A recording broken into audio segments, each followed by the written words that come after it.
पनि भागे भने भन्थ्यो सुना लास्टमा कम्पनी भागे भने भन्थ्यो तर अब त्यो जमाना गयो फ्रेन्ड्स अब मान्छेले मलाई सोध्दैनन् अब मैले उल्टा सोध्छु तपाईले भागे भने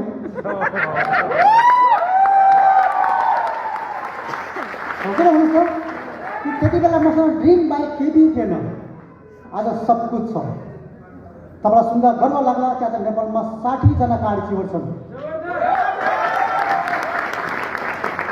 3वटा फ्याक्ट्री छ 14 फ्याक्ट्री खुल्दैछ तपाईहरु तारिफ गर्नुहुन्छ हामीलाई जोस लाग्छ हामी लगानी गर्छौँ यही तालीले मलाई जोस आउँछ जोस आएर लगानी गर्छु फ्याक्ट्री खोल्छु लगानी कसको कम्पनीको म्यानपावर कसको कम्पनीको म्यानेजमेन्ट कसको कम्पनीको रिस्क कसको कम्पनीको अनि तपाईँ भाग्यो भने अहिले तारिफ गर्नु हो भोलि भाग्यो भने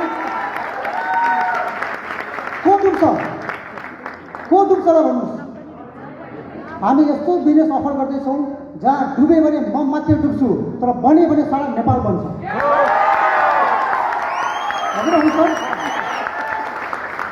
अब भाग्छ कि भन्ने क्वेसन कसले सोध्नुपर्ने हो अब उल्टा मैले सोध्नु तपाईँलाई भाग्न पाउँदैन जोजले ताली बुझायो नि खबरदार भाग्यो भने किनभने मैले तपाईँलाई देखेर ड्रिम बनाएको छु तपाईँलाई देखेर लगानी गरेको छु तपाईँलाई देखेर हामी दिन रात खट्छौँ तपाईँ नै भाग्यो भने खेल खत्तम हुन्छ तपाईँ भाग्नु भएन भने यो बिजनेस सदियोसम्म चल्नेवाला छ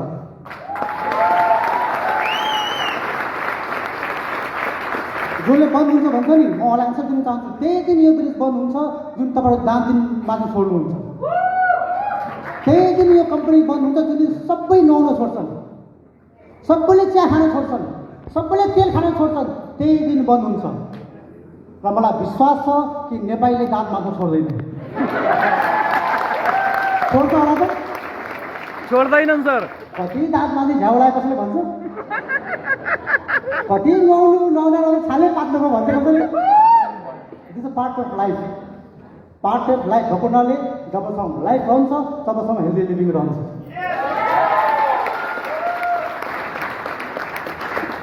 अहिले यहाँ पनि मेरो बोल्ने प्लान थिएन हेर्नुहोस् लाइफमा सबै कुरा प्लान अनुसार हुँदैन तपाईँले सोचे जस्तो हुँदैन तर पोजिटिभिटी भयो भने तपाईँले सोचेभन्दा बढी चाहिँ हुन्छ सोचे जस्तो हुँदैन सोचेभन्दा बढी हुन्छ तपाईँको प्लानभन्दा गडको प्लान ठुलो हुन्छ कि हो कि भन्नुहोस् त गडभन्दा हामी एक्सपर्ट हो त हामी जति नै प्लान बनाऊ हाम्रो प्लानभन्दा बढी अर्को प्लान छ द्याट इज गड प्लान तर त्यो हमेसा बेस्ट हुन्छ हो कि भन्नुहोस् त भनिन्छ नि तपाईँलाई प्याज दिनुभन्दा पहिला भगवान्ले पानी दिएको छ अरे कि यदि पानी हुन्थेन भने प्याज पनि हुन्थेन होइन प्याजसम्मको पानी छ ड्रिम छ मिस उपाय छ मेहनतसम्म सफलता छ हो कि होइन अहिले मलाई श्री सभा थाहा छ म ढिलो उठ्ने गर्छु म बिहान 9 बजे उठ्छु सबै थोकै जागिर उठाउँदाखेरि म बल्ल उठ्छु today I totally financially free मैले पैसालाई सोच्नु पर्दैन 9 बजे उठ्छु तर आज मलाई बिहान श्री 6 बजे उठाइदिनु भयो किन फ्लाइटै थियो 8 बजे त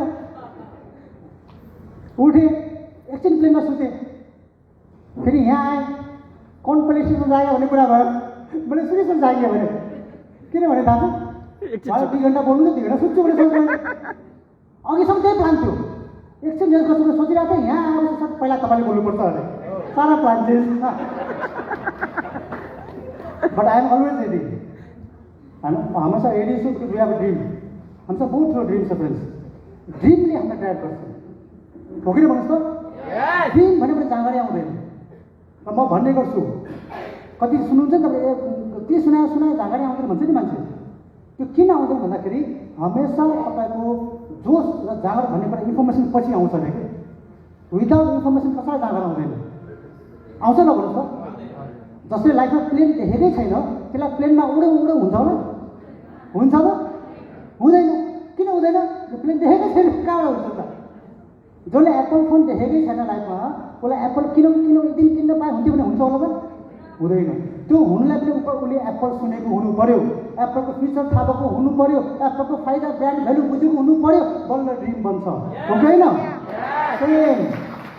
सेम यहाँ पनि ड्रिम हुनको लागि तपाईँलाई यसको इन्फर्मेसन चाहिन्छ। You should know the basic information about this business. यो कस्तो बिजनेस हो, यसले मलाई के दिन सक्छ, कहाँसम्मको समस्या पोसिबल छ, त्यो सबै ज्ञान भयो त्यो मान्छे चुलाएर बस्नै सक्दैन कि सक्छ ल भन्नुहोस्? कल्पना गर्नुहोस् एउटा मान्छे छ प्यासा छु भन्छ तर पानी पिउँदैन भने के बुझ्नु पर्यो? प्यास लाग्यो भन्छ तर पानी पिउँदैन भने के बुझ्नु पर्यो? यसले दुईवटा कुरा बुझिन्छ, कि त त्यसलाई प्यास लागेकै छैन होइन, झुट बोल्यो, हो कि होइन? कि त्यसलाई पानी हो भन्ने विश्वास छैन, शङ्का लाग्यो पानीमा, त्यही त हो। यदि पानीमा पनि विश्वास छ र प्यास पनि लागेको भने त्यसले पानी पिउँछ।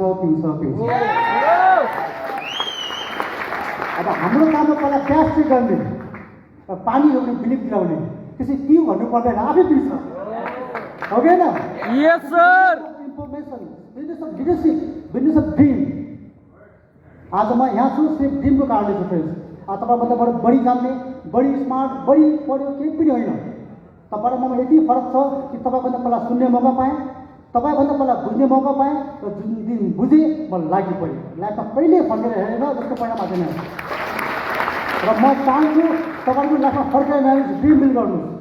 कहिले जहाँसम्म ड्रिम छ यहाँ हात आउनुहोस् त। बहुत ग्रेट, बाफ्रे, जोरदार ताली। ड्रिम छ भने यो सफलताको पहिलो स्टेप हो फ्रेन्ड्स।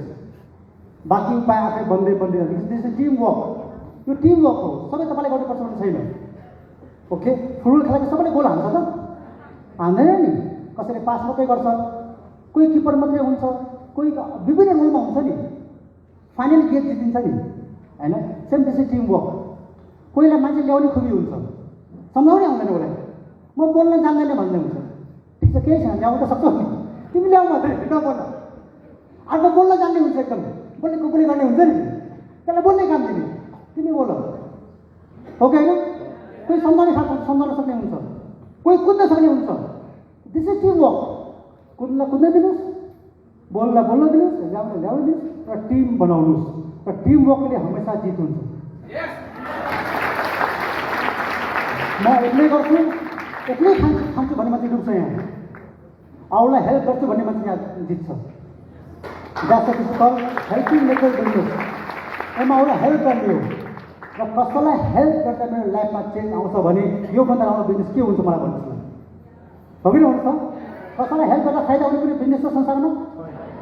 आज मानव भाव कुनै पसल छ अरे, फर इक्जाम्पल म्याम तपाईँको नाम के हो? सृजना। उहाँको एउटा पसल छ अरे, कपडाको पसल छ अरे है, मेरो साथी उहाँ मानव। अनि मैले आहा कति राम्रो पसल रहेछ, कस्तो राम्रो चल्दो रहेछ, यो पसलको भाडा पनि तिर्छौ, भाडासँग भन्ला उहाँले, होइन? त्यो कपडा कहाँबाट ल्याउनुहुन्छ, कतिमा बेच्नुहुन्छ, कति फाइदा हुन्छ, सबै कुरा मलाई बताउनुहोस् न। बताउला, छिटो भागिहाल्छ भन्दै भन्दैन, हो कि होइन? भन्छ होला त? भन्दैन। किन भन्दैन? भन्यो भने मैले सिक्छु, सिकेपछि उहाँ खोल्छु, खोल्यो भने उहाँलाई घाटा हुन्छ, हो कि होइन? तर मलाई आएको छ सोध्नुहोस् त, 10% हेली लिभिङ के हो? मैले के गर्छु होला? बस भाइले चिया खुवाइ सिकाउँछु, किनभने त्यसले सिकेर गऱ्यो भने मलाई फाइदा हुन्छ। सिक्रेट डाइरेक्सनमा एउटै सिक्रेट छ, and that is no secret. Secret नहुने सिक्रेट हो, कुनै सिक्रेट छैन। Everything is transparent. जे सोध्नुहोस् we have the readymade answer, किनभने हामीले गरिसक्यौँ। तपाईँलाई नयाँ, हामीलाई नयाँ होइन, बाटो बढिसक्यो, अब हिँड्ने मात्रै हो, दिमाग लाउनु पर्दैन। प्लेन कसरी उड्छ भन, बुझा, अनि बल्ल प्लेनमा चढ्छु भने के हुन्छ? कि त तपाईँ पाइलट नै बन्छ कि चढ्नै पाउँदैन, हो कि होइन? त हामीलाई प्लेन कसरी उड्छ बुझ्नु छैन, मलाई भएर आउँछ, त्यो काटो बस्यो, सक्यो। Same there is a readymade way, readymade system, only you have to follow it. Brain लाउनु पर्दैन। मेरो दिमागले हुने हो त भइसक्यो, यहाँ किन आउनु पर्दैन, होइन? मेरो दिमागले भ्याउँदैन, दिमाग लाउने लागिसक्यो, सिस्टम बनिसक्यो, मान्छेको लाइफ चेन्ज भइसक्यो, अब फलो मात्रै गर्ने हो। कतिजना तयार हुन्छ? ग्रेट, जो ताली आफ्नो लागि। हामीलाई यहाँ पुग्नु वर्षौँ लाग्यो फेरि। इभन मलाई सोध्नु, मैले त बाटो आफै बनाएको। अहिले मैले सल्लाह भन्दै थिएँ, आफै बाटो बनाउँदै आफै हिँडेको, तर तपाईँको पालामा पिच रोड बनिसक्यो, अब कुद्नु मात्रै पर्छ तपाईँलाई। मैले कुद्न पाएन छैन लाइफमा, यसको फाइदा पनि छ, बेफाइदा पनि छ। कुद्न किन पाएन भने बाटै थिएन, बाटो बनाउँदै टेक्दै यहाँ पुगेको र यो 5 वर्ष हामीले आफूलाई प्रुभ गरिसक्यो। Now we are proven company. अब मैले तपाईँलाई यहाँ हुन्छ कि हुँदैन बुझाउँदैन, तपाईँलाई चाहियो कि चाहिएन मात्रै सोध्छु। यदि चाहियो भने this the only the platform जसले तपाईँलाई फाइनेन्सियल फ्रिडम दिन सक्छ, अरू कुनै उपाय छैन। 6 महिनालाई भन्नुहोस् त, बिना लगानी 1 रुपियाँ लगानी नगरिकन कसैलाई हेल्प गरेर सामान्य किनेको भनेर लाइफ चेन्ज कुनै अपर्च्युनिटी छ त? This the only the business जहाँ साधारण नेपालीले नेपालमै बसेर बिना लगानी इमान्दारीले कसैलाई हेल्प गरेर भनेर लाइफ चेन्ज गर्न सक्छ। ओके, त्यो पनि सदाको लागि वान टाइम सक्सेस होइन। एमा तपाईँ सक्सेस हुनुको मतलब जेनेरेसन सक्सेस हुनु हो।